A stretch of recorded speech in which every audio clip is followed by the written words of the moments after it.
Hello and welcome back to another Dare to Game video. Today we're playing, I almost said Kingdom Come Deliverance, we're playing the Oblivion Remaster, and we're going to be going through and ranking the towns in Oblivion, towns/cities, based on livability. So how much would they be great to live in? I will be considering all sorts of things, including actual factors for the game, although of course you can't physically live in the game. There are certain, outside of roleplay, there's reasons why you kinda oftentimes will pick a home base that you kinda center yourself in a game like this, and you kind of work out of that spot. But also, it'll be roleplay based, so we're gonna consider things like housing availability and cost, crime and safety, amenities, climate and natural beauty, architectural aesthetics, and prestige and economic opportunity. So lots of different factors going into how we ranked these, but there are 9, so we're going to start off with the worst one on the list. At number 9 we have Kvatch, and this one should not be too surprising. This one is in the Gold Coast region, or kind of half in the Gold Coast, half in County Kavach here, but it's right here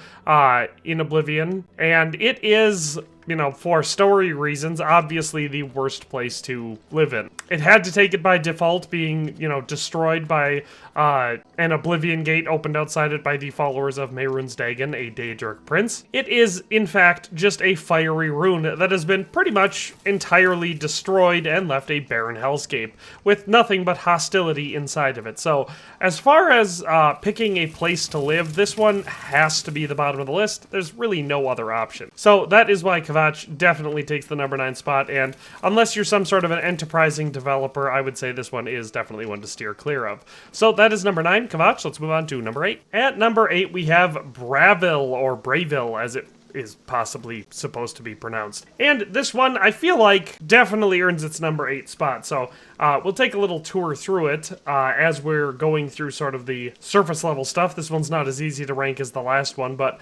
definitely comes up short, I think, in comparison to a lot of the other locations. As far as the housing of Bravil, we of course have dirt cheap shacks and stilt houses, and of course there's a reason for that, but definitely not as prestigious as a lot of the much fancier housing options that you can find in Cyrodiil. The crime is the highest in Cyrodiil in Bravil. There are skilled pickpockets, skooma dens, and gang turf wars, keeping the guards in this city very busy. For amenities, there are basic shops, there's one mage's guild, and the lucky old lady statue, if you fancy your odds.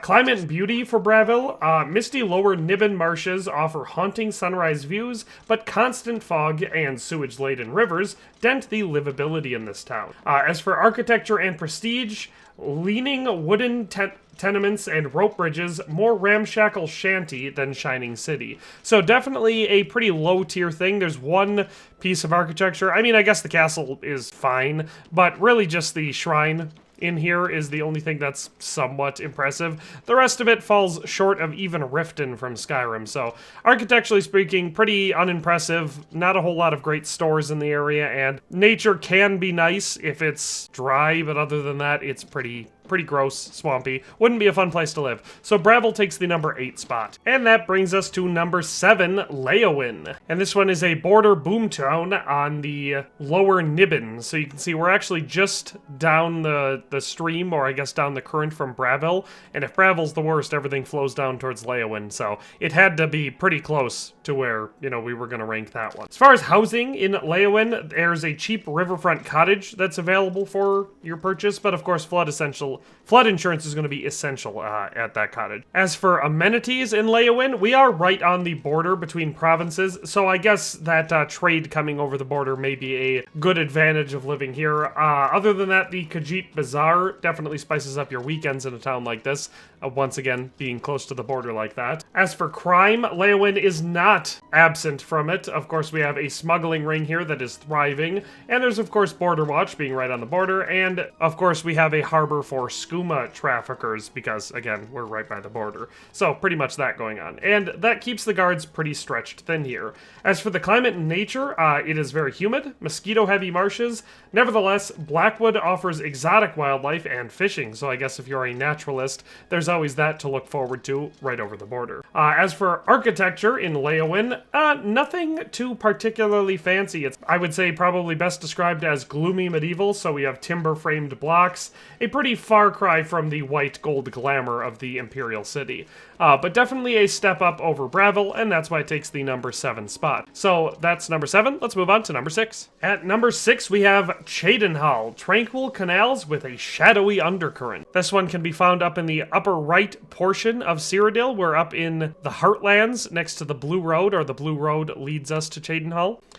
This one definitely has a fantasy look from the outside, but we'll go inside as we talk about the strengths and weaknesses. Housing in Cheydinhal is affordable townhouses, and the stately Cheydinhal house offers a private dock for you, so that's quite fancy. As for crime here, the Dark Brotherhood and corrupt guards operate from the shadows. Mugging risk is much higher after dark, and since the Dark Brotherhood is active, it'd be better not to piss anyone with any sort of money or connections off. Amenities in this town, there are excellent craftsmen, the best elven smithing outside of the Somerset Isles, the Mages Guild with permanent portal access, and a vibrant art scene.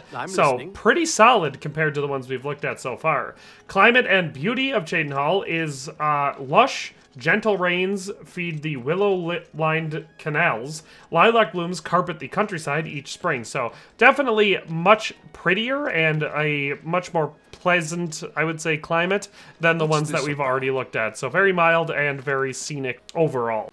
And finally, architecture, we have the sweeping Dunmary roofs and pastel facades, serene by day and secretive by night. So definitely very fancy. Got a lot of purple going on. I feel like if you're a fan of that, white and purple aesthetic, Chadenhal definitely has what no other place in Cyrodiil does. So it's great if you don't mind living amongst a bunch of dirty elves. So that's number 6, Chadenhal. Let's move on to number 5. At number 5, we have Bruma, an alpine hamlet with Nordic grit. This one can be found all the way at the north edge of the map, behind or above the Orange Road, so you can see that we are north of the Imperial City. And this one definitely has its quaint strengths, especially for fans of Skyrim. As for housing in Bruma, you have the choice of a blizzard-proof cabin or a roomy manor beside the chapel. So nothing bad there. As for amenities in Bruma, the fighters and mage services exist here, mountain-sourced mead, which is always quite nice, and direct access to Chorrol Mountain, or the Chorrol Mountains, I should say, profitable silver and iron mines. As for crime, it's actually not too bad here. There's bar brawls occasionally, but organized crime is nearly non-existent other than a fence who will buy stolen goods. Nords police their own, so overall it's a pretty safe town to live, giving it a nice high ranking. As for climate and nature, invigorating snow, clear skies, and the best skiing in Cyrodiil. But expect long winters, considering it's always winter here. So I guess it depends how much that brisk, bracing northern air is something that you actually desire for the climate here. And finally, architecture, we have sturdy wooden halls, trimmed with carved dragon heads, cozy but less glamorous than the southern cities in Cyrodiil. So if you're looking for that Skyrim vibe, this is definitely the best we're gonna do. So that is number 5, Bruma. Let's move on to number 4. At number 4, we have Skingrad, the gourmet capital of the West Wold. And so this one can be found just down the road, or the Gold Road, I should say, to the west of the Imperial City, right here on the map. And it is, of course, starting to get quite fancy as far as a, sort of fantasy medieval architectural style. As for housing in Skingrad, we of course have decent choices with Rosethorn Hall, which is pricey but palatial and quite fancy overall.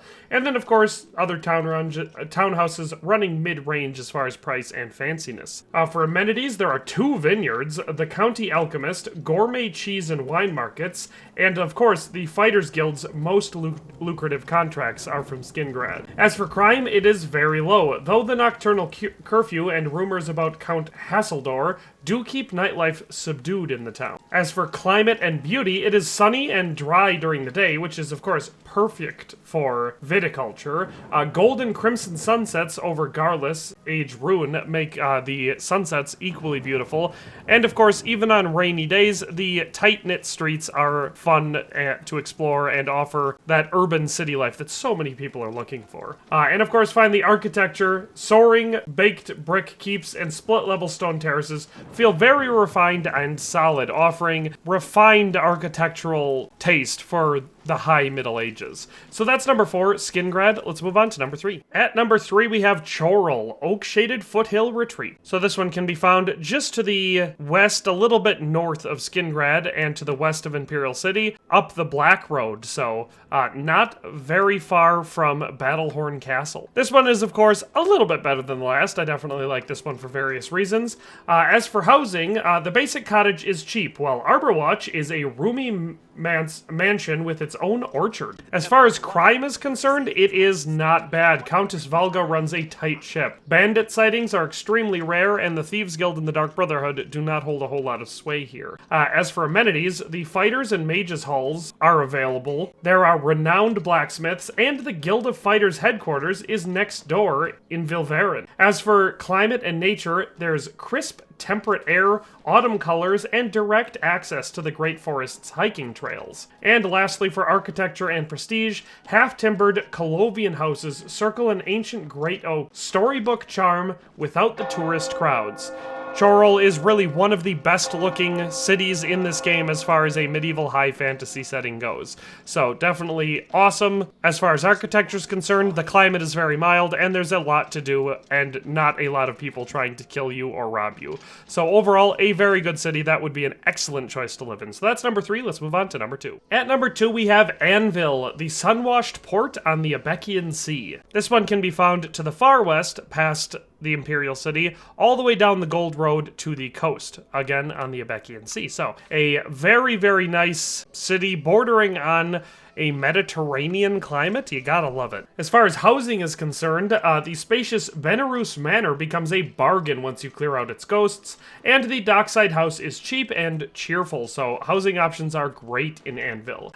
For amenities, you have full guild coverage, a thriving fish market, 2 ship outfitting yards, and the county's only lighthouse turned museum, so pretty hard to compete with that. As far as crime is concerned, smuggling exists, but Countess Umbranox's privateers curtail piracy. Violent crime is very low in Anvil. As far as climate and beauty, Mediterranean warmth, sea breezes, palms, and rosy stuccoed Nibonese architecture make every evening glow. As far as the lifestyle vibe, there is plenty of leisure. Beach strolls, sunset tavern patios, and nearby horse resort offer all sorts of really, really nice ways to spend your free time. Overall, it is hard to compete. I personally think Anvil would be the spot that I would like to live in the most out of all of these options. It just has overall the best climate, it's got a great balance of low crime but high amenities, and the architecture is stunning and beautiful and well ordered. So, unlike some cities where you do get that clustered, close urban feeling, this one feels like a sprawling village, but with all the security of a walled town. So Anvil is an excellent place to live, and like I said, if I was choosing, this would be my choice.